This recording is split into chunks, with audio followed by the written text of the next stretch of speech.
BA semester 1 CCNC 102 નાણું અને banking chapter number unit number 4 topic વ્યાપારી બેંકોના કાર્યો. વિદ્યાર્થી મિત્રો, આ ચેપ્ટરમાં આપણે બેંકનો શું અર્થ થાય અને બેંકોના પ્રકારો, બેંકોનું સ્વરૂપ, આ વિશે આપણે ચર્ચા કરી. હવે આપણે વેપારી બેંકો શું કામગીરી બજાવે છે, કેવા કાર્યો કરે છે, તેની ચર્ચા કરીશું. તો વિદ્યાર્થી મિત્રો, આજે ભારતમાં આ વેપારી બેંકો 70% બેન્કિંગ વ્યવહાર વેપારી બેંકો પૂરો પાડે છે. આ વેપારી બેંકો 1969 સુધી ખાનગી ક્ષેત્રમાં હતી, પણ સ્વર્ગસ્થ ભૂતપૂર્વ વડાપ્રધાન શ્રીમતી ઇન્દિરાબેન ગાંધીએ 14 મોટી વેપારી બેંકોનું 1969માં રાષ્ટ્રીયકરણ કર્યું હતું અને આ બેંકો સરકાર હસ્તક લેવામાં આવી હતી.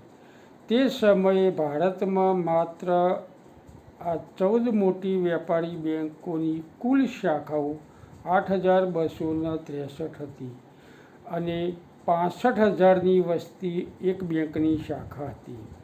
પુનઃ 1980માં બીજી 6 મોટી વેપારી બેંકોનું ઇન્દિરાબેન ગાંધી દ્વારા જ રાષ્ટ્રીયકરણ કરવામાં આવ્યું.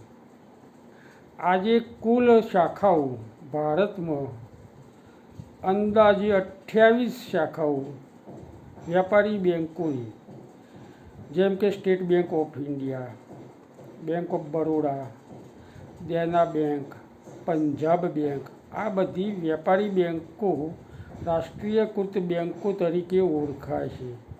આની કુલ શાખાઓ 28 છે, પણ ભારત દેશમાં તેની પેટા શાખાઓ બધા જ રાજ્યોની થઈને આજે 1.5 લાખ જેટલી છે. તો વિદ્યાર્થી મિત્રો, આજે ભારત દેશમાં ભારતીય અર્થતંત્રમાં 60%થી 70% બેન્કિંગ વ્યવહાર આ વેપારી બેંકો પૂરી પાડે છે. તો આ વેપારી બેંકો ભારતીય અર્થતંત્ર માટે કરોડરજ્જુ સમાન કહેવાય, ચાવીરૂપ સ્થાન ધરાવે છે. આર્થિક વિકાસમાં પણ મહત્ત્વનો ફાળો આપે છે તેમ કહી શકાય, કારણ કે આર્થિક વિકાસ માટે નાણું એ મહત્ત્વની બાબત છે અને બેંકો દેશને, સરકારને, લોકોને, ઉદ્યોગપતિઓને, ખેડૂતોને નાણાં પૂરા પાડે છે. વેપારી બેંકો નાણાં પૂરા પાડનાર એક વેપાર પેઢી પણ કહેવાય, નાણાંનો વિનિમય કરે છે. આ વેપારી બેંકો કેવા કાર્યો કરે છે તેની ચર્ચા આજે આપણે કરવાના છીએ. તો વેપારી બેંકો મુખ્યત્વે લોકોની, ખેડૂતોની, ઉદ્યોગપતિઓની, વેપારીઓની, સામાન્ય કર્મચારીઓની થાપણો સ્વીકારે છે. બદલામાં ધિરાણ અથવા લોન જેને જરૂર છે તેને આપે છે. આ ઉપરાંત કેટલાક ગૌણ કાર્યો પણ કરે છે. બરાબર? તો વિદ્યાર્થી મિત્રો, તમારી સમક્ષ વેપારી બેંકો કેવા કાર્યો કરે છે તે તમે જોઈ શકો છો. થાપણો સ્વીકારવી, તો એમાં 3 પ્રકારની થાપણો સ્વીકારવામાં આવે છે વેપારી બેંકો દ્વારા: ચાલુ થાપણો, મુદતી થાપણો અને બચત થાપણો. ધિરાણ કરવામાં આવે છે, તો ધિરાણ પણ 3 પ્રકારનું વેપારી બેંકો દ્વારા કરવામાં આવે છે: ટૂંકા ગાળાનું ધિરાણ, મધ્યમ ગાળાનું ધિરાણ અને લાંબા ગાળાનું ધિરાણ. આ ઉપરાંત કેટલાક સામાન્ય કાર્યો પણ વેપારી બેંકો કરે છે, જેમ કે વિનિમયના માધ્યમ તરીકેનું કાર્ય પણ કરે છે, ગ્રાહકના એજન્ટ તરીકેનું કાર્ય પણ કરે છે, કિંમતી વસ્તુઓની સાચવણી પણ કરે છે, મૂડી સર્જન અથવા શાખ સર્જનની પ્રક્રિયા પણ કરે છે અને ગ્રાહકોને નાણાંની હેરફેર કરવા માટે નાણાં બેંકમાંથી ઉપાડવા માટેની સગવડો પૂરી પાડે છે. તો વિદ્યાર્થી મિત્રો, આ બેંકોના જે કાર્યો છે તે કાર્યોની આપણે વિગતવાર ક્રમ બાય ક્રમ ચર્ચા કરીશું. જે મહત્ત્વનું પહેલું કાર્ય છે તે થાપણો સ્વીકારવાનું કાર્ય. વેપારી બેન્કો લોકોની બચતો જે એકત્રિત થયેલી હોય છે, આ બચતો લોકો થાપણ તરીકે બેન્કોમાં મૂકે છે. બદલામાં બેંક આ થાપણો ઉપર વ્યાજ આપે છે અને લોકોની બચતો સલામત રીતે બેન્કો રાખે છે. લોકોને પણ થોડીક આવક થાય છે વ્યાજરૂપી, અને બેન્કો આ રકમ ધિરાણ તરીકે આપી વ્યાજ વસૂલે છે અને નફો પ્રાપ્ત કરે છે. જ્યારે લોકોને જરૂર પડે ત્યારે લોકો આ થાપણો ઉપાડી શકે છે. બેન્કોમાં મુખ્યત્વે 3 પ્રકારની થાપણો સ્વીકારવામાં આવે છે. નંબર 1, ચાલુ થાપણો. આ ચાલુ થાપણો 24 કલાકમાં તમે ગમે ત્યારે ઉપાડી શકો છો. બેંક ચાલુ હોય તે સમય દરમિયાન, અને આજે વર્તમાન સમયમાં એટીએમ કાર્ડ દ્વારા પણ ચાલુ થાપણનું એકાઉન્ટ હોય તો તેમાંથી આપણે એટીએમ કાર્ડ દ્વારા પણ ગમે ત્યારે રૂપિયા ઉપાડીને તેનો વ્યવહાર કે ઉપયોગ કરી શકીએ છીએ. એટલે કે ચાલુ ખાતામાં થાપણ મૂકનાર વ્યક્તિ ગમે ત્યારે નાણાં ઉપાડી શકે છે. આવી થાપણ પર ખૂબ જ ઓછું વ્યાજ આપવામાં આવે છે. આજે લગભગ 2.5% આસપાસ વ્યાજ આપવામાં આવે છે. આ ખાતામાં અમુક રકમ જમા રહેવી જ જોઈએ. મિનિમમ 500 રૂપિયા કે 1000 રૂપિયા, જે રકમ નક્કી કરવામાં આવી હોય તે રકમ ઓછામાં ઓછી ખાતામાં જમા રહેવી જોઈએ. ગમે ત્યારે ગ્રાહકને રૂપિયાની જરૂર પડે એટલે ઉપાડવાના હેતુથી લોકો બેન્કોમાં આ ચાલુ ખાતા ખોલાવતા હોય છે, અને ચાલુ ખાતામાં સૌથી વધુ રકમ લોકો રાખતા હોય છે, કારણ કે આજે સલામતી માટે બેન્કોમાં રૂપિયા મૂકવામાં આવે છે. ગમે ત્યારે બેંકમાંથી રૂપિયા ઉપાડીને પોતે ખર્ચ કે વ્યવહાર કરી શકે છે. બરાબર? તો બેન્કો આ ચાલુ થાપણો સ્વીકારે છે, તેના પર ઓછું વ્યાજ આપવામાં આવે છે. નંબર 2, મુદતી થાપણો. મુદતી થાપણોમાં વ્યક્તિ મરજી મુજબ નાણાં ઉપાડી શકતો નથી. જેમને નાણાંની તાત્કાલિક જરૂર ના હોય તેઓ મુદતી થાપણોમાં રૂપિયા મૂકે છે. જુદા જુદા દેશોમાં મુદતી થાપણોની મુદત જુદી જુદી હોય છે. આપણા દેશમાં 1 વર્ષ માટે, 2 વર્ષ માટે, 5 વર્ષ માટે, 10 વર્ષ માટે પણ બેન્કો, વેપારી બેન્કો થાપણો સ્વીકારે છે. જેવો થાપણનો સમયગાળો તે પ્રમાણે વેપારી બેન્કો વ્યાજ આપે છે. આ મુદતી થાપણો પર વેપારી બેન્કો વધુ વ્યાજ આપે છે. ભારતમાં ઓછામાં ઓછી 3 કે 6 મહિનાની મુદત હોય છે, અને વધુમાં વધુ 10 વર્ષ, 15 વર્ષ લાંબી મુદત પણ હોય છે. જેટલી લાંબી મુદત વધુ થાપણો મૂકવાની, તેટલું વ્યાજ વેપારી બેન્કો વધુ આપે છે. થાપણોને પરત કરવાનો સમય પણ નક્કી જ હોય છે. બરાબર? સમય નિશ્ચિત હોવાથી બેન્કો તે નાણાંનો ઉપયોગ બીજાને ધિરાણ તરીકે કરે છે. આમ મુદતી થાપણનો ઉપયોગ બેન્કો ધિરાણ તરીકે ખેડૂતોને, વેપારીઓને, ઉદ્યોગપતિઓને ધિરાણ તરીકે આપે છે, અને મુદતી થાપણ ઉપર જે વ્યાજ આપે છે તેના બદલામાં ધિરાણ ઉપર આ વેપારી બેન્કો વધુ વ્યાજ મેળવી નફો પ્રાપ્ત કરે છે, અને વહીવટી ખર્ચ અને વ્યવસ્થા ખર્ચ વેપારી બેન્કો કાઢે છે. બચત થાપણો. બચત ખાતામાં નાની રકમો જમા લેવામાં આવે છે. બચત ખાતામાં અનામત મૂકનાર વ્યક્તિ અઠવાડિયામાં 1 કે 2 વાર રકમ ઉપાડી શકે છે. કેટલાક બેન્કો વધુમાં વધુ આ ખાતામાં કેટલી રકમ રાખવી તેની મર્યાદા પણ નક્કી કરવામાં આવેલી હોય છે. બરોડા બેંક આ ખાતામાં વધુમાં વધુ રૂપિયા 30,000 સ્વીકારે છે. મુદતી થાપણો કરતાં બચત થાપણોનો વ્યાજ દર નીચો હોય છે. બરાબર? તો વેપારી બેન્કો આ 3 પ્રકારની થાપણો સ્વીકારવાનું મહત્ત્વનું કામ કરે છે, અને લોકોની બચતો બેન્કોમાં સલામત તરીકે રાખે છે. બીજું મહત્ત્વનું કાર્ય ધિરાણ કરવાનું કાર્ય વેપારી બેન્કોનું. બેન્કોમાં થાપણોના સ્વરૂપમાં જમા થયેલા નાણાં એક જ સમયે ઉપાડવામાં આવે તેવું બનતું નથી. કુલ નાણાંનો અમુક જ ભાગનો ઉપયોગ ઉપાડ તરીકે થતો હોય છે. બેન્કો કુલ અનામતોમાંથી કેટલા ભાગની જરૂર પડશે તે નક્કી કરી બાકીનું નાણું તે ધિરાણ તરીકે કરે છે. ધિરાણનું આ કાર્ય બેન્કો વિનિમય પત્રો વટાવીને કિંમતી વસ્તુઓ કે જામીનગીરીઓ ઉપર કે સોનાના સ્વરૂપમાં જામીનગીરીઓ લઈને, શેરના સ્વરૂપમાં, બોન્ડના સ્વરૂપમાં જામીનગીરીઓ લઈને સામે લોકોને, ખેડૂતોને, વેપારીઓને, ઉદ્યોગપતિઓને ધિરાણ તરીકે રૂપિયા આપવામાં આવે છે. દાખલા તરીકે ખેડૂતને ટ્રેક્ટરની ધિરાણ કે લોન લેવી હોય તો તેને જમીન ગીરે મૂકવી પડે છે જામીનગીરી તરીકે. એમનેમ ધિરાણ મળતું નથી. જામીનગીરીના 80% કે 85% જે નક્કી કરવામાં આવેલું હોય તેટલું ધિરાણ આપવામાં આવે છે. કારણ કે ભવિષ્યમાં વસૂલાતનો પ્રશ્ન રહે નહીં તે માટે. જેમ કે મકાન બનાવવા માટેની લોન લેવી હોય, ધિરાણ લેવું હોય તો મકાનની જગ્યા, મકાનનો પ્લોટ, મકાન બાંધકામ ગીરે મૂકવું પડે, દસ્તાવેજ જમા કરાવવો પડે મકાનનું. તેની સામે બેંક ધિરાણ આપતી હોય છે. તો બેન્કો મુખ્યત્વે લોકોને, વેપારીઓને, ઉદ્યોગપતિઓને અને ખાસ કરીને ખેતી ક્ષેત્રને 3 પ્રકારનું ધિરાણ કરે છે. ટૂંકા ગાળાનું ધિરાણ, મધ્યમ ગાળાનું ધિરાણ અને લાંબા ગાળાનું ધિરાણ. બરાબર, આ 3 પ્રકારનું ધિરાણ વેપારી બેન્કો દ્વારા ખેડૂતોને કરવામાં આવે છે. તો વેપારી બેન્કો પ્રથમ ટૂંકા ગાળાનું ધિરાણ. વેપારી બેન્કો દ્વારા ખાસ કરીને ખેતી ક્ષેત્રમાં ખેડૂતોને ટૂંકા ગાળાનું ધિરાણ કરવામાં આવે છે.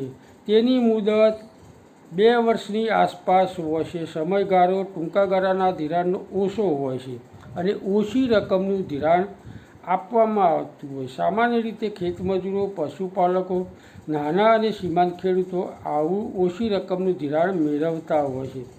વ્યાજદર પણ ઓછો હોય છે. આવી નાની રકમનું ધિરાણ ખેડૂતો સહેલાઈથી ભરપાઈ કરી શકે છે. ખેડૂતો ખાતર, બિયારણ ખરીદવા, પશુઓ માટેના ખોરાક માટે, મજૂરોને વેતન ચૂકવવા માટે ટૂંકા ગાળાનું ધિરાણ મેળવતા હોય છે. આજે ભારતીય ખેડૂત આવી નાની રકમનું ધિરાણ પણ ઘણી વખત ચૂકવી શકતો નથી. કારણ કે ખેતી કુદરત પર આધારિત હોય છે, તેમજ ખેડૂતોને ખર્ચ વધુ આવતું હોય છે. તેની સામે ખેડૂતોને પોષણક્ષમ ભાવો મળતા નથી, એટલે ખેતીમાંથી ધારી આવક પ્રાપ્ત થતી નથી. આમ ઘણી વખત લોકો ધિરાણ મેળવીને ઘર વપરાશ માટે પણ ખર્ચ કરતા હોય છે. બરાબર, તો આવું ધિરાણ ખાસ કરીને ઓછી રકમનું, ઓછા વ્યાજનું, નાના અને સીમાંત ખેડૂતો, પશુપાલકો આવું ટૂંકા ગાળાનું ધિરાણ વેપારી બેન્કો પાસેથી મેળવતા હોય છે. આ ઉપરાંત કોઈક નાના કામદારો, કારીગર વર્ગ, નાના પાયાના ઉદ્યોગો ચલાવનારાઓ પણ વેપારી બેન્કોમાંથી આવું ટૂંકા ગાળાનું ધિરાણ મેળવતા હોય છે. મધ્યમ ગાળાનું ધિરાણ. વેપારી બેન્કો દ્વારા ખેડૂતોને 2 થી 5 વર્ષની આસપાસની મુદત માટે આવું મધ્યમ ગાળાનું ધિરાણ આપવામાં આવતું હોય છે. ખાસ કરીને ખેતીના ખર્ચાળ ઓજારો કે યંત્રો ખરીદવા માટે ખેડૂતો આવું ધિરાણ મેળવતા હોય છે. કૂવા બનાવવા કે કૂવા બાંધવા માટે, પંપ ખરીદવા ખેડૂતો મધ્યમ ગાળાનું ધિરાણ મેળવતા હોય છે. આ થોડુંક ધિરાણ મોટી રકમનું હોય છે, એટલે ટૂંકા ગાળાના ધિરાણ કરતાં મધ્યમ ગાળાના ધિરાણનો વ્યાજ દર પણ થોડો ઊંચો હોય છે. અને આવું ધિરાણ ખેડૂતો વર્ષના અંતે ખેતીની ઉપજમાંથી હપ્તા મુજબ તેઓ ધિરાણ પરત કરી શકે છે. બરાબર, તો ખેડૂતોને આવું મધ્યમ ગાળાનું ધિરાણ તેમજ ખેતી સિવાયના કામદારોને, કારીગર વર્ગને પણ આવું મધ્યમ ગાળાનું ધિરાણ વેપારી બેન્કો દ્વારા પૂરું પાડવામાં આવે છે. હવે લાંબા ગાળાનું ધિરાણ. આ ધિરાણની મુદત 10 થી 20 વર્ષ સુધીની હોય છે અને મોટી રકમનું ધિરાણ કરવામાં આવતું હોય છે. સામાન્ય રીતે આવું ધિરાણ મોટા ખેડૂતો મેળવતા હોય છે.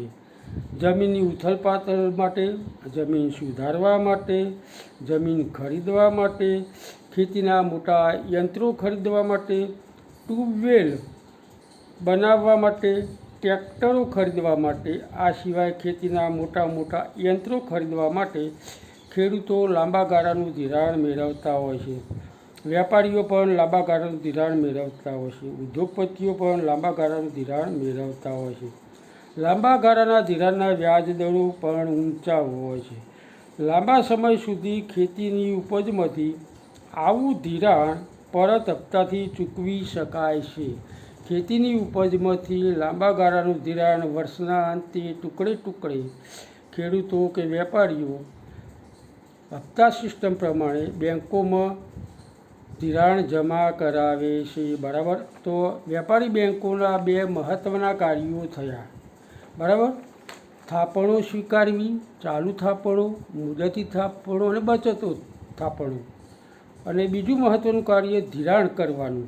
તો ટૂંકા ગાળાનું ધિરાણ કરે છે, મધ્યમ ગાળાનું ધિરાણ કરે છે અને લાંબા ગાળાનું ધિરાણ પણ કરે છે. હવે વિદ્યાર્થી મિત્રો, આ વેપારી બેંકોના આ બે મહત્ત્વના કાર્યો ઉપરાંત કેટલાક સામાન્ય કાર્યોની પણ આપણે ચર્ચા કરીશું. સામાન્ય કાર્યોમાં વિનિમયના માધ્યમનું કાર્ય. બરાબર. તો વેપારી બેંકો ચેક, ડ્રાફ્ટ, હુંડી, વિનિમય પત્રો જેવા સાખી નાણાં દ્વારા વિનિમયનું અથવા વિનિમયો સરળ બનાવે છે. સાથે વિદેશી ચલણના વિનિમયનું કાર્ય પણ કરે છે. વિદેશ વેપાર પણ સરળ બનાવે છે. વિદેશી ચલણ દેશના ચલણમાં રૂપાંતર પણ કરે છે. એટલે નાણાંના વિનિમય માટેનું કાર્ય પણ આ વેપારી બેંકો કરતી હોય છે. બરાબર. બીજું સામાન્ય કાર્ય ગ્રાહકોના એજન્ટ તરીકેનું કાર્ય. બેંકો પોતાના ગ્રાહકોના એજન્ટ તરીકેનું પણ કાર્ય કરે છે.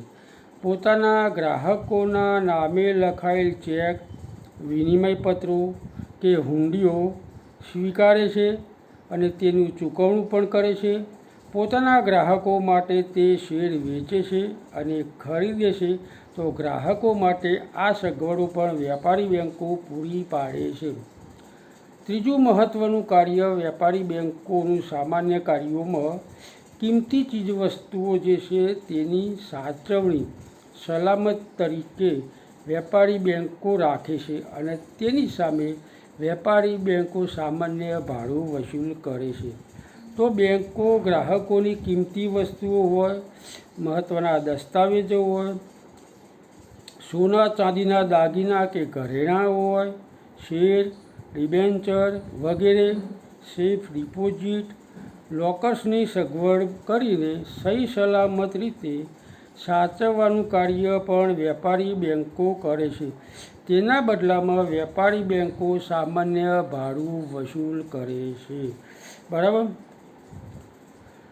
વેપારી બેંકો આ ઉપરાંત વેપારી બેંકો એક સ્થળેથી બીજા સ્થળે નાણાંની હેરફેર કરવાનું પણ કાર્ય કરે છે. રૂપિયા એક સ્થળેથી બીજા સ્થળે આપણે જોખમ રૂપિયાનું લઈને અમદાવાદથી મુંબઈ જઈ શકતા નથી, પણ આપણે મુંબઈ જઈને જે તે બેંકમાં ચેક દ્વારા રૂપિયા ઉપાડી શકીએ છીએ. એટલે જોખમ લઈને આપણે સ્થળાંતર કરવું પડતું નથી. એટલે બેંકો આવી નાણાંની હેરફેરનું કાર્ય પણ કરે છે. બરાબર. એટલે જોખમ સામેનું સલામતી તમારી વધી જતી હોય છે. એટલે કે એક સ્થળેથી બીજા સ્થળે નાણાંની હેરફેર કરવાનું કાર્ય પણ વેપારી બેંકો કરતી હોય છે. જેમ કે આપણે અમદાવાદ જવું હોય કે મુંબઈ જવું હોય તો ગજવામાં. તો વિદ્યાર્થી મિત્રો, અમદાવાદ કે મુંબઈ જવા માટે રૂપિયા ગજવામાં લઈને કે એટેજીમાં લઈને જવું અને જોખમ આપણે ઊભું કરવું. એટલે બેંકો દ્વારા આપણે રૂપિયા અમદાવાદથી કે મુંબઈથી ચેક દ્વારા, એટીએમ કાર્ડ દ્વારા પણ ઉપાડી શકીએ છીએ. આ સગવડ પણ વેપારી બેંકો આપતી હોય છે. પછી મૂડી સર્જનનું કાર્ય, શાખ સર્જનનું કાર્ય પણ વેપારી બેંકો કરતી હોય છે. પહેલાં મૂડી સર્જન. વેપારી બેંકો લાંબા ગાળાનું રોકાણ કરે છે. કંપનીઓના શેર, ડિબેન્ચરો, સરકારી જામીનગીરીઓની ખરીદી કરીને બેન્કો લાંબા ગાળાનું મૂડીરોકાણ કરે છે. મૂડીરોકાણની પ્રક્રિયાથી અર્થતંત્રમાં મૂડી સર્જનની પ્રક્રિયાને વેગ મળે છે. આ ઉપરાંત વેપારી બેન્કો મૂડી સર્જનની સાથે નવા નાણાંનું સર્જન કરે છે, એટલે કે શાખ સર્જન કરે છે. વેપારી બેન્કો લોકોની જમા થતી રોકડ રકમ અથવા થાપણોનો અમુક ભાગ બેંકમાં રોકડ સ્વરૂપમાં રાખે છે. લોકોની જે થાપણો બેંકમાં ભેગી થઈ હોય તેનો અમુક ભાગ રોકડ સ્વરૂપમાં રાખે છે. બાકીનું તે ખેડૂતોને, વેપારીઓને, ઉદ્યોગપતિઓને ધિરાણ કરે છે અને ધિરાણ સામે વ્યાજ મેળવીને બેન્કો નવું નાણાંનું સર્જન અથવા શાખ સર્જન કરે છે. બરાબર. શેર, બોન્ડ, વિનિમય પત્રો, ડિબેન્ચરો આ બધું ખરીદીને પણ વેપારી બેન્કો શાખ સર્જન કરે છે, નવા નાણાંનું સર્જન કરે છે. થાપણો પર ઓછું વ્યાજ આપે છે તેમજ ધિરાણ પર વધુ વ્યાજ લઈને બેન્કો નફો પ્રાપ્ત કરે છે. આ નફામાંથી બેન્કો પોતાનો વહીવટી ખર્ચ અને વ્યવસ્થા ખર્ચ કાઢે છે. બરાબર. તો વેપારી બેન્કો આ રીતે થાપણો સ્વીકારે છે, સામે ધિરાણ આપે છે અને નવા નાણાંનું સર્જન કરે છે.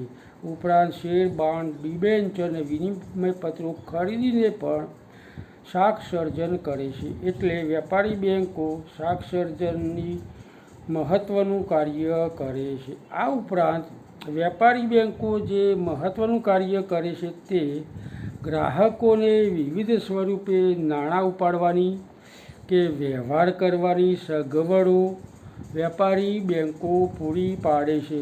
જેમ કે એટીએમ કાર્ડ દ્વારા લોકો નાણાં ઉપાડી શકે છે. આ સગવડ વેપારી બેન્કો આપે છે. એટીએમ કાર્ડ દ્વારા તમે ગમે તે સમયે, ગમે ત્યારે, ગમે તેટલી રકમ એટીએમ કાર્ડમાંથી અમુક લિમિટ, મહત્તમ લિમિટ નક્કી કર્યા મુજબ એટીએમ કાર્ડ દ્વારા તમે રૂપિયા જરૂર પડે ત્યારે ઉપાડી શકો છો. ઘરમાં સંગ્રહ કરવાની જરૂર પડતી નથી. આ સગવડ એટીએમ કાર્ડ દ્વારા વેપારી બેન્કો આજે પૂરી પાડે છે. આ ઉપરાંત ચેક દ્વારા પણ નાણાં ઉપાડવાની સગવડ બેન્કોમાં હોય છે. બેંકના વાઉચરથી પણ બેંકમાંથી રૂપિયા આપણે ઉપાડી શકીએ છીએ. ચેક દ્વારા નાણાં આપણે એક બેંકમાંથી બીજી બેંકમાં ટ્રાન્સફર પણ કરી શકીએ છીએ. બીજી કોઈ વ્યક્તિને કે બીજી કોઈ વ્યક્તિના ખાતામાં પણ આપણા રૂપિયા આપણે જમા કરાવી શકીએ છીએ. બીજી વ્યક્તિ આપણા ખાતામાં પણ રૂપિયા જમા કરાવી શકે છે. આ રીતે લેવડ દેવડ પણ રૂપિયાની ચેક દ્વારા બેન્કો પૂરી પાડે છે. આ ઉપરાંત ઓનલાઈન બેન્કિંગ સિસ્ટમની સગવડ પણ બેન્કો આપે છે. ઓનલાઈન બેન્કિંગ સિસ્ટમ દ્વારા પણ વસ્તુઓની ખરીદી કરી શકાય છે. ઘેર બેઠા બજારમાં જવાની જરૂર નથી. આપણા ખાતામાં રૂપિયા માઇનસ થાય, વેપારીના ખાતામાં રૂપિયા પ્લસ થાય. આવી સગવડ ઓનલાઈન બેન્કિંગ સિસ્ટમ વેપારી બેન્કો દ્વારા પણ પૂરી પાડવામાં આવે છે. વિવિધ જાતના બિલો, આપણે લાઇટ બિલ ભરવું હોય, ટેલિફોન બિલ ભરવું હોય, મોબાઈલનું બિલ ભરવું હોય, ગેસનું બિલ ભરવું હોય તો આપણે આપણા બેંકના ખાતા દ્વારા ઓનલાઈન રકમ આપણે ભરી શકીએ છીએ. જે તે ઓફિસમાં રૂપિયા ભરવા જવાની જરૂર પડતી નથી. બરાબર. એટલે વિવિધ જાતના બિલો ભરવા માટેની સગવડ પણ વેપારી બેન્કો પૂરી પાડે છે. ક્રેડિટ કાર્ડની સગવડ, બજારમાંથી રોકડા રૂપિયાના બદલે ક્રેડિટ કાર્ડ વડે પણ બજારમાંથી આપણે વસ્તુ ખરીદી શકીએ છીએ. આપણે રોકડા રૂપિયા આપવાની જરૂર પડતી નથી. આપણે ક્રેડિટ કાર્ડ વેપારીને આપીએ એટલે વેપારી આપણે જેટલા રૂપિયાનો માલ ખરીદ્યો હોય એટલા રૂપિયા આપણા ખાતામાં માઇનસ થાય અને વેપારીના ખાતામાં પ્લસ થાય. આ ક્રેડિટ કાર્ડ વડે પણ આપણે ખરીદી કરી શકીએ છીએ. આ સગવડ પણ વેપારી બેન્કો દ્વારા પૂરી પાડવામાં આવે છે. તો વિદ્યાર્થી મિત્રો, આ વેપારી બેન્કોના મહત્ત્વના કાર્યોની જે ચર્ચા કરી તેમાં ખાસ કરીને વેપારી બેન્કોના કાર્યોમાં થાપણો સ્વીકારવી. તો તો વેપારી બેન્કો 3 પ્રકારની થાપણો સ્વીકારે છે: ટૂંકા ગાળાની થાપણો, ચાલુ થાપણો, બચત થાપણો અને મુદતી થાપણો. આમ 3 પ્રકારની થાપણો સ્વીકારે છે. એ જ રીતે 3 પ્રકારનું ધિરાણ કરે છે: ટૂંકા ગાળાનું ધિરાણ, મધ્યમ ગાળાનું ધિરાણ અને લાંબા ગાળાનું ધિરાણ. આ ઉપરાંત કેટલાક સામાન્ય કાર્યો પણ કરે છે, જેમ કે વિનિમય માધ્યમનું કાર્ય, ગ્રાહકના એજન્ટ તરીકેનું કાર્ય, કિંમતી ચીજવસ્તુઓ સલામત તરીકે રાખવાનું કાર્ય, મૂડી સર્જન કે શાક સર્જન કરવાનું કાર્ય, નાણાંની હેરફેર કરવાનું કાર્ય. આ ઉપરાંત ગ્રાહકોને બેંકમાંથી નાણાં ઉપાડવા માટેના વ્યવહાર કરવાની પ્રક્રિયાનું કાર્ય પણ વેપારી બેન્કો કરતી હોય છે. તો વિદ્યાર્થી મિત્રો, આ ચેપ્ટરમાંથી આ મહત્ત્વનો પ્રશ્ન વિદ્યાર્થી મિત્રો તમારે સરસ રીતે તૈયાર કરી દેવાનો. તમને કોઈ આ બાબતે પ્રશ્ન હોય તો તમે ટેલિફોનિક વાતચીત દ્વારા કાં તો વોટ્સઅપ દ્વારા પણ મૂંઝવણ તમે દૂર કરી શકો છો, અવશ્ય પૂછી શકો છો. તો વિદ્યાર્થી મિત્રો, આ વેપારી બેન્કોના કાર્યોનો મહત્ત્વનો પ્રશ્ન તમારે સરસ રીતે તૈયાર